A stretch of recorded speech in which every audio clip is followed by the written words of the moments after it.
আসসালামু আলাইকুম বন্ধুরা, সবাই কেমন আছেন? নতুন একটি ভিডিও নিয়ে চলে আসলাম।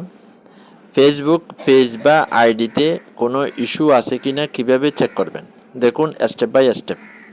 প্রথমে থ্রি ডটে ক্লিক করবেন, এরপরে পেজ স্ট্যাটাসে ক্লিক করবেন।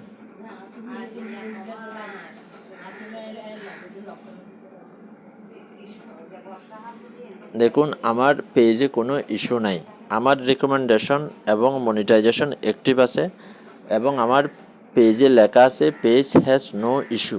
এরকম যদি আপনাদের পেজে রিকমেন্ডেশন এবং মনিটাইজেশন অ্যাক্টিভ থাকে এবং পেজে যদি পেজ হ্যাজ নো ইস্যু এরকম লেখা যদি থাকে, তাহলে বুঝবেন আপনাদের পেজে কোনো ইস্যু নাই। এভাবে চেক করবেন। আর আমার ইউটিউব চ্যানেলটি সাবস্ক্রাইব করে আমার পাশে থাকুন নতুন নতুন ভিডিও পাওয়ার জন্য। ধন্যবাদ।